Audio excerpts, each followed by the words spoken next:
The branding iron was already glowing when Clara Whitmore saw the outlaw standing beyond the corral fence. 60 men had gathered at Red Hollow Ranch beneath the hard afternoon sun. Some were ranch hands, some were cattle buyers. Others had ridden from nearby farms after hearing that Amos Rourke planned to make an example of the woman who had tried to escape his land. Clara knelt in the dust with her wrists tied before her. Her faded blue dress was torn at one shoulder, and loose strands of brown hair clung to her damp face. A thick rope circled her waist, held tightly by a ranch hand named Wade Keller. No one spoke for her. No one stepped forward. Amos Rourke stood beside the fire with one boot resting on a wooden block. He was a large man with silver hair, a black coat, and eyes that seemed colder than the iron burning in front of him. "This woman owes me 7 years of labor," Amos announced. "She ran before her debt was paid. Every man here will remember what happens to people who steal from Red Hollow." Clara lifted her head. "I never stole from you," she said. "You stole 6 years from me." A few men shifted near the fence, but none met her eyes. Amos smiled as if she had amused him. "Your father borrowed $200 before he died. Food, shelter, clothing, medicine. Every year you stayed here added to the cost. I worked from sunrise until midnight. And you ate my food while doing it." Clara stared at him with a hatred she had kept hidden for years. When she had first arrived at Red Hollow, she had been 17, frightened, and alone. Amos had shown her a paper carrying her father's name and told her she would be free when the debt was settled. She had believed him. Each winter, the amount grew. Each spring, Amos found a new reason why she still belonged to him. 3 weeks earlier, Clara had entered his office while he was away and found the truth inside a locked drawer. The debt had been paid during her 2nd year at Red Hollow. Every year after that had been a lie. There were other names in the book as well. Women who had worked at the ranch before Clara. Women Amos claimed had run away. Besides several names were prices, dates, and towns Clara had never heard of. They had not escaped. They had been sold. Clara had closed the book with shaking hands. That same night, she stole a horse and rode east toward Willow Creek. She had reached the river before Amos's men caught her. Now she was back where she had started, but this time Amos planned to mark her forever. The ranch hand near the fire lifted the iron from the coals. Its end carried the shape of a broken circle, the mark Amos placed on cattle and anyone he considered his property. Clara's breathing quickened. She searched the crowd for one kind face. There were men there who had eaten meals she cooked, men whose wounds she had cleaned, men whose children she had helped during winter sickness. Not one moved. "Please help me," Clara whispered. The words were soft, but the yard had grown so quiet that every man heard them. Amos leaned closer. "They won't help you. They know what happens when a man stands against me." The iron moved toward her shoulder. That was when a gun hammer clicked behind the crowd. Every head turned. The stranger stood outside the corral wearing a long brown coat covered with trail dust. A dark hat shadowed his face, but the scar running from his left cheek to his jaw was clear. His right hand held a revolver aimed directly at the man carrying the iron. "Put it down," he said. The ranch hand froze. Amos slowly turned. "You picked the wrong ranch to visit, stranger." The man stepped through the open gate. His movements were calm. He did not look at the 60 men around him. His attention stayed on the iron. "I said put it down." The young ranch hand looked toward Amos for an order. Amos's face darkened. "Do you know who I am?" "Yes." A murmur moved through the crowd. Amos studied the stranger more closely. Then his expression changed. "You're Cole Mercer." Several men backed away from the fence. Clara had heard the name before. Cole Mercer had once ridden with the Black Canyon Gang, a group blamed for train robberies, bank raids, and the deaths of 3 lawmen. For 2 years, Wanted posters carrying his face had hung in every sheriff's office from Texas to Colorado. Some claimed he had been killed near Santa Fe. Others said he had turned against his own gang and vanished into the mountains. Yet he stood in the corral now, alone, with one revolver facing 60 men. Amos gave a low laugh. "You think being famous makes you untouchable?" "No," Cole replied. "It makes men think carefully before reaching for a gun." Nobody moved. Cole pointed at the fire. "Drop the iron." Amos looked at Wade Keller. Wade tightened his grip on the rope around Clara's waist. Cole's eyes shifted toward him. "Let her go." Wade swallowed. "She belongs to Mr. Rourke." Cole finally looked at Clara. His gaze rested on her tied wrists, her torn dress, and the dark bruises around her arms. "No person belongs to another." Amos stepped between them. "She owes me money." "Then take her before a judge." "I am the law on this ranch." "No," Cole said. "You're a man hiding a crime behind a piece of paper." The words struck Amos harder than an insult. His hand moved toward the pistol beneath his coat. Cole fired. The shot shattered the metal bucket beside Amos's boot. Burning coals spilled across the dirt. Men jumped back as sparks rose into the air. Cole's revolver returned to Amos before the echo faded. "The next one won't hit a bucket." Clara stared at him.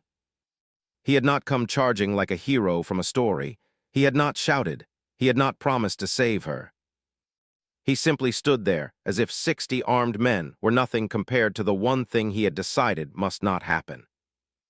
Amos raised both hands slowly. "You won't leave this ranch alive." "That may be true." Cole's voice remained steady. "But she won't be branded today." For the first time in 6 years, Clara felt hope rise inside her. It frightened her almost as much as the iron. Amos glanced around the yard, measuring his men. Most were armed, but none wanted to be the first to draw against Cole Mercer. The outlaw stepped closer. "Cut her loose." Wade looked at Amos. "Do it," Amos said through clenched teeth. Wade pulled a knife and sliced through the rope around Clara's waist. Then he cut the leather binding her wrists. Clara stood slowly. Her knees shook, but she refused to fall. Cole held out his free hand. "Come here." She did not move. She had spent too many years obeying men who spoke softly before hurting her. "Why?" she asked. Cole lowered his hand, but kept his gun on Amos. "Why what? Why are you helping me?" Something changed behind his eyes. "Because 12 years ago, a woman asked 60 men for help." The yard remained silent. Cole looked toward the glowing iron lying in the dust. "I was one of the men who did nothing." Clara's breath caught. "What happened to her?" His jaw tightened. "She died wearing another man's mark." Amos suddenly smiled. "There it is. This isn't about the girl. It's about your guilt." Cole looked at him. "Maybe." His finger rested against the trigger.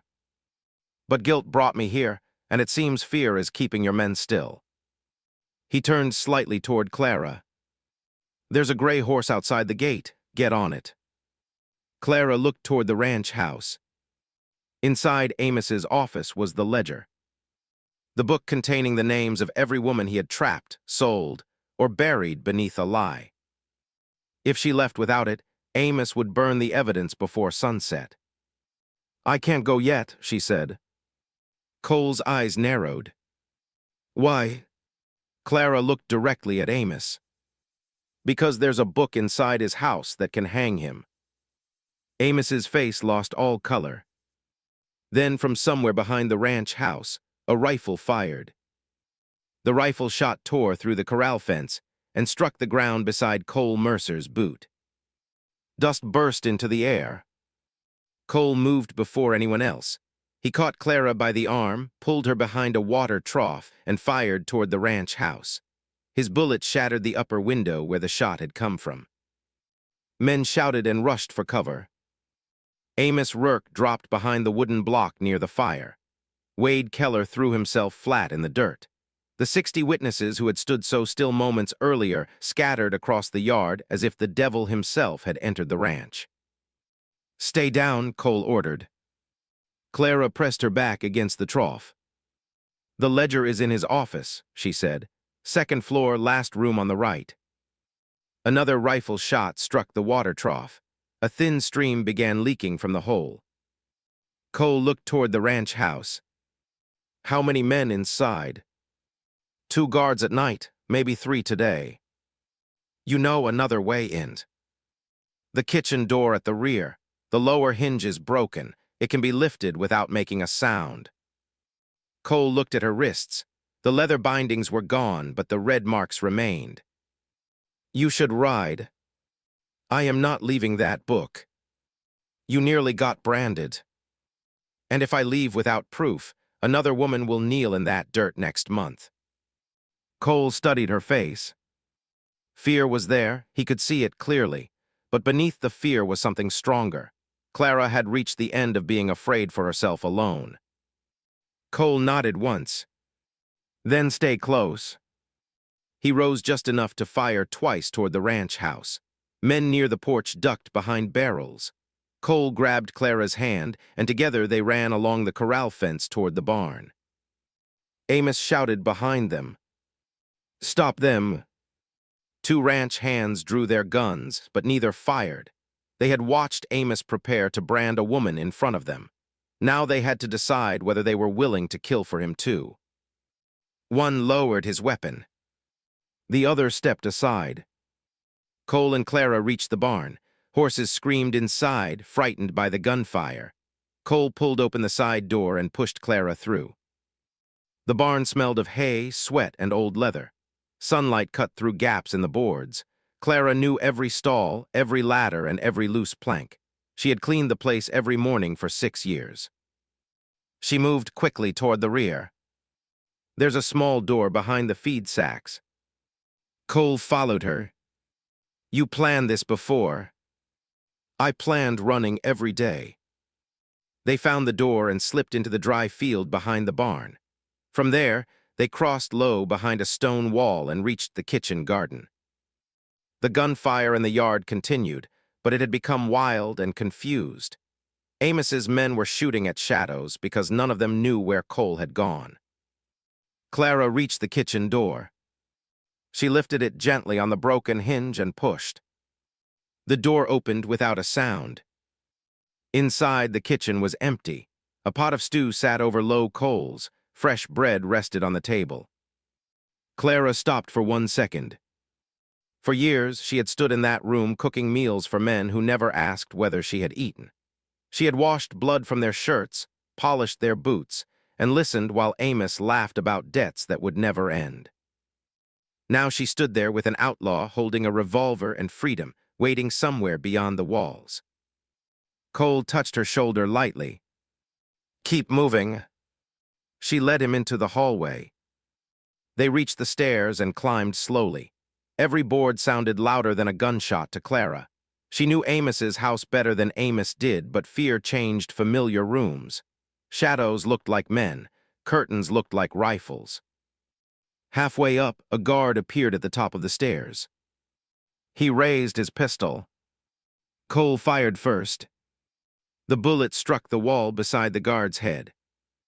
"Drop it," Cole said. The guard froze. Cole's second gun was already in his left hand. "I missed because I chose to." The man dropped his pistol and raised both hands. Clara recognized him as Henry Boone, a ranch worker who had once brought her medicine when she was sick. "Henry," she said, "move aside." He looked at her bruised face, then at Cole. "I never knew about the branding until this morning." "You knew enough," Clara replied. Shame crossed his face. He stepped away from the stairs. Cole kicked the pistol aside. "Leave the house." Henry went down without argument. Clara and Cole continued to the second floor. The hallway seemed longer than she remembered. At the final door, Clara stopped. "This is it." Cole stood beside the wall. "You open it, I'll cover you." Clara turned the handle. The office was empty. She rushed to the large desk near the window and pulled open the bottom drawer. Nothing. Her heart sank. He moved it. Cole entered and searched the shelves. "Think." Clara looked around the room. Amos trusted locks, but he trusted fear even more. He never believed anyone would dare search his office. She remembered seeing him one winter press his hand against the wall beside the fireplace. Clara crossed the room and touched the wooden panel. It shifted. Behind it was a narrow space. Inside lay a black leather ledger. She pulled it free. The book was heavier than it looked. Cole opened it. Page after page carried names, debts, prices, and towns. Some entries had been crossed out. Others had small notes beside them. Transferred. Sold. Missing. Dead. Clara found her own name near the final pages. Clara Whitmore, age 17. Debt purchased from Jonathan Whitmore. Term extended without limit. Property mark approved. Her breath left her body. Cole closed the book gently. "We have what we came for." A voice came from the doorway. "No, you don't." Amos stood there with a shotgun. Blood ran from a cut above his eye. His black coat was covered in dust. Behind him stood Wade Keller and two armed ranch hands. Cole turned slowly. Amos aimed the shotgun at Clara. "Put the ledger down." Cole kept his revolver low. "You fire that in here, you'll kill her and destroy the book. That may be better than letting either leave." Clara held the ledger tightly against her chest. Amos's eyes settled on her. "You could have lived quietly," he said. "You could have worked, eaten, and slept under my roof. Instead, you brought ruin into my house. You brought ruin here long before I did." Amos took one step forward. "You think a book will save you? The sheriff drinks at my table. The judge buys my cattle. Every man in this county owes me something." "Not every man," Cole said. Amos smiled. "You are wanted in 4 territories. The moment you walk into town, they'll hang you before they listen to a word from her." Cole's face remained still, but Clara saw the truth in his eyes. Amos was right. The law would not trust an outlaw carrying stolen evidence. Clara looked down at the ledger. Then she noticed a folded paper sticking from the back cover. She pulled it free. It was a letter signed by Sheriff Nolan Briggs. The letter promised protection for Amos's business in return for monthly payment. Clara raised it. "Will they ignore this too?" Amos's smile disappeared. Wade looked at the letter and then at Amos. "You said the sheriff knew nothing." Amos did not answer. One of the ranch hands behind him lowered his rifle. Cole saw the change immediately. "Wade," he said, "you tied her wrists today. You can keep following him, or you can be the man who tells a judge what happened here." Wade stared at Clara. His face twisted with guilt. Amos turned the shotgun slightly toward him. "Don't listen to him." Wade moved first. He grabbed the barrel and pushed it toward the ceiling. The shotgun fired. The blast tore through the wooden roof. Cole rushed forward and struck Amos across the jaw with the revolver. Amos fell against the desk. One guard ran, the other dropped his weapon. Wade wrestled the shotgun away. For one moment, the room became silent. Then bells began ringing outside. Clara went to the window. Riders were entering the ranch yard from the east. At their front rode Sheriff Nolan Briggs. Beside him were 12 armed deputies. Amos wiped blood from his mouth and laughed from the floor. "You see," he said, "the law came for you." Cole looked through the window. No, he said quietly. They came for me. Clara turned toward him. What do we do? Cole took the ledger from her hands, wrapped it beneath his coat, and walked toward the door. You leave through the kitchen and ride north. I am not leaving you. You said the book could hang him. It cannot do that if Amos gets it back. What about you? Cole looked at her with the same calm eyes he had worn when facing 60 men. I've been running for 12 years. He opened the door. Maybe it's time I stopped. Before Clara could answer, heavy boots thundered up the stairs. Sheriff Nolan Briggs entered the office with 4 deputies behind him. His silver badge caught the light from the broken window. His right hand rested on his pistol, but his eyes went first to Amos Rourke, then to Cole Mercer. Drop your weapons, Nolan ordered. Cole placed both revolvers on the floor. Wade Keller lowered the shotgun and stepped away from it. Clara did not move. The folded letter remained in her hand. Amos pushed himself up beside the desk. Sheriff, this outlaw attacked my ranch, shot at my men, and stole my private records. Nolan looked at Cole. I have wanted posters carrying your face in 3 counties. Ford, Cole said. This is not the time for humor. I wasn't joking. 2 deputies moved toward Cole with chains. Clara stepped between them. He saved my life. Nolan's face hardened. Move aside, miss. Amos was going to brand me. That is a serious claim. 60 men watched it happen. Nolan glanced toward the yard. Most of those men were still near the corral, watching the house. Some had begun gathering around the porch after hearing the sheriff arrive. Amos spoke quickly. She owes me money. The mark was part of a lawful labor agreement. Clara held up the letter. Was this lawful too? Nolan recognized his own signature before she spoke another word. For 1 second, fear crossed his face. Then it vanished. He reached for the paper. Clara pulled it back. This letter says you accepted money to protect Amos's business. It is stolen property. It proves you knew what he was doing.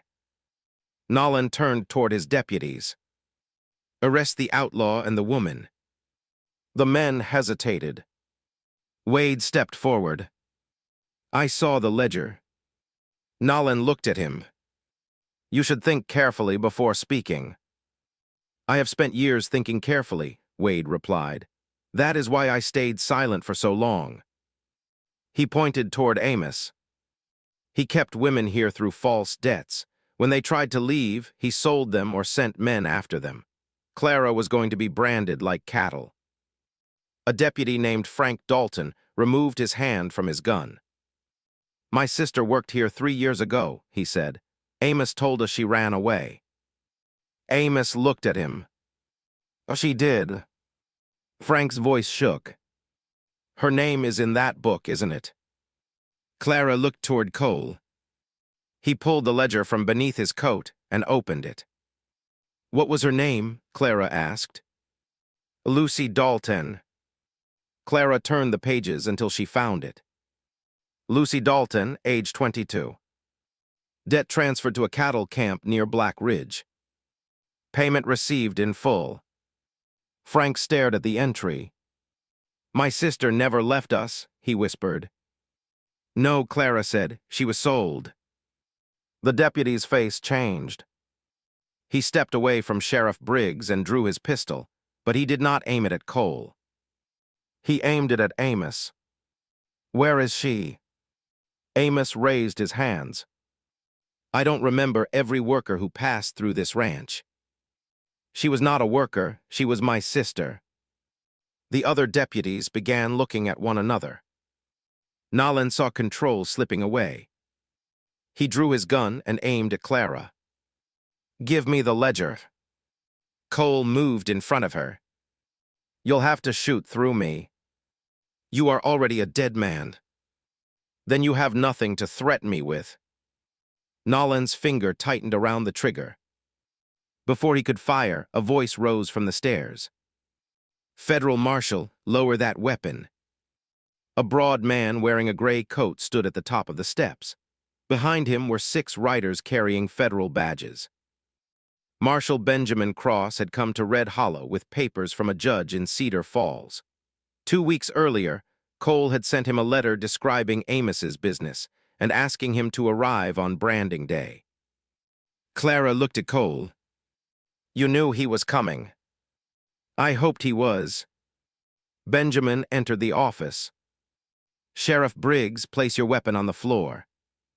Nolan looked toward the window as if considering escape. The yard below was filled with witnesses. He slowly lowered his gun. Benjamin took the letter from Clara and read it. Then he examined the ledger. "How many names?" he asked. 11, Clara replied, "counting mine."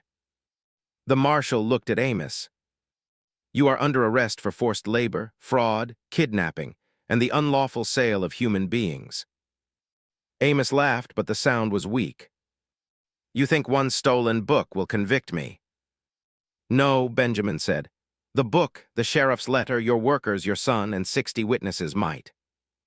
Amos's face went still. "My son." A young man stepped into the doorway.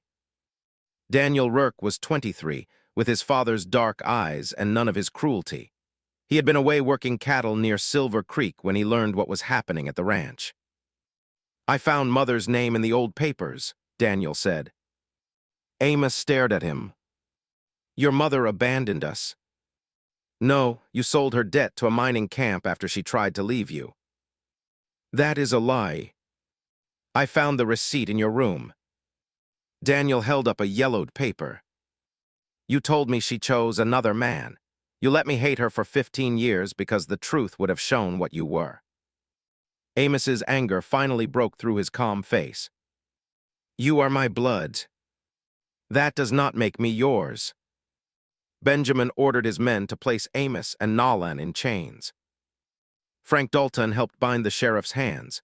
Wade watched Amos being taken away without lowering his eyes. Cole remained near the window. When the marshal turned toward him, the room grew quiet again. "Cole Mercer," Benjamin said, "you are wanted for robbery, assault, and the deaths of 3 lawmen." Clara stepped beside Cole. "He saved me." "That does not erase his past." "No," Cole said, "it doesn't." He held out his hands. Clara grabbed his arm. "You cannot let them take you." Cole looked at her. "I told you I was done running." "They will hang you." "Maybe." Her eyes filled with tears. "You came here to save me, and now I am supposed to watch you die." Cole lifted one hand and gently touched the side of her face. "You were never supposed to owe me your life." "This is not debt."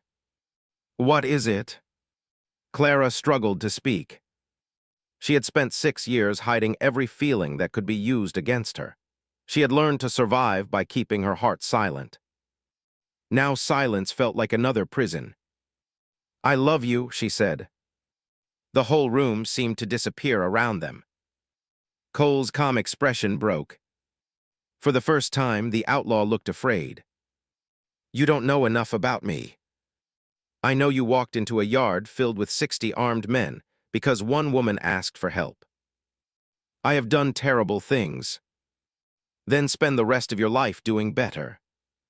Benjamin cleared his throat. There may be a way for him to do that outside a grave. Cole looked at the marshal. Benjamin opened a leather folder. The 3 lawmen Cole Mercer was accused of killing were working with the Black Canyon gang. One of them was the gang leader's brother. We found proof last winter that Cole gave information to federal officers before the gang was broken. Clara stared at Cole. "You worked with the law." "For a short time." Benjamin continued. "The robbery charges remain, but the territorial judge has offered reduced punishment in exchange for Cole's testimony against the surviving gang members." How long? Clara asked. 2 years at Fort Mason. Cole looked away. Clara took his hand. 2 years is not forever. It may feel like it. I survived 6 years believing no one was coming. She held his hand tighter. I can survive 2 years knowing you are coming home. Cole closed his eyes for a moment. Then he leaned forward and rested his forehead against hers. I love you too, Clara Whitmore. Benjamin allowed them 1 minute before placing the chains on Cole's wrists. Clara watched him ride away between federal deputies.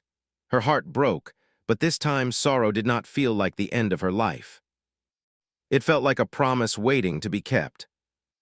The trial of Amos Rourke began 4 months later in Cedar Falls. Clara stood before 12 jurors and told them everything. She spoke about the false debt, the locked doors, the women who disappeared, and the branding iron that had almost touched her skin. Wade testified. Daniel testified against his father. Frank Dalton helped federal officers locate the mining camp listed beside Lucy's name. She was found alive, weak but free, and returned home after 4 years. 7 other women from the ledger were found across the territory. 3 had built new lives under different names. 2 were still trapped under false contracts. 1 had died. Another was never found. Amos was convicted on every charge. Sheriff Nolan Briggs lost his badge and was sentenced for corruption and helping hide the crimes. Red Hollow Ranch was sold. Part of the money went to the women whose lives Amos had stolen. Clara used her share to purchase a small building in Willow Creek. Above the front door, she hung a wooden sign. The Open Door. Help for women in need. Wade worked there as a guard. Daniel handled legal papers. Lucy Dalton helped arriving women find honest work. Clara kept the burned branding iron in a locked cabinet, not as a sign of shame, but as proof that the worst day of her life had failed to become her final day. Exactly 2 years after Cole was taken away, Clara stood outside the office as a stagecoach entered Willow Creek.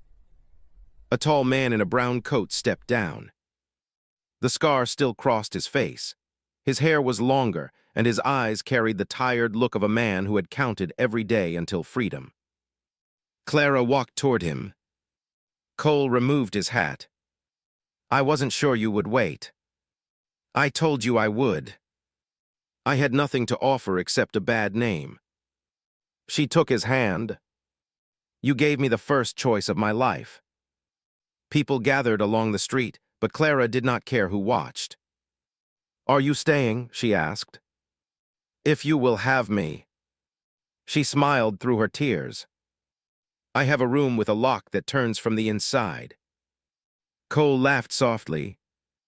That sounds like a fine place to begin. They married 3 weeks later in the small church at Willow Creek. No rich cattlemen attended. No powerful sheriff stood beside them. The church was filled with women from the ledger, honest ranch hands, shopkeepers, and ordinary people who had finally learned that looking away was also a choice.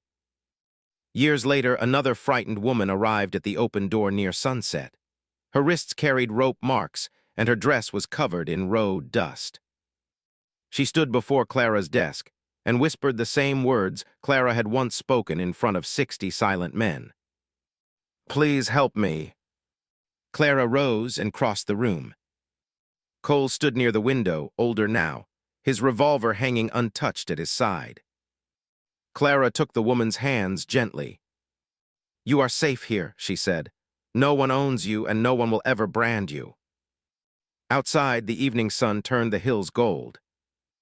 The outlaw who had once drawn his gun against 60 men watched the woman he loved open another locked life.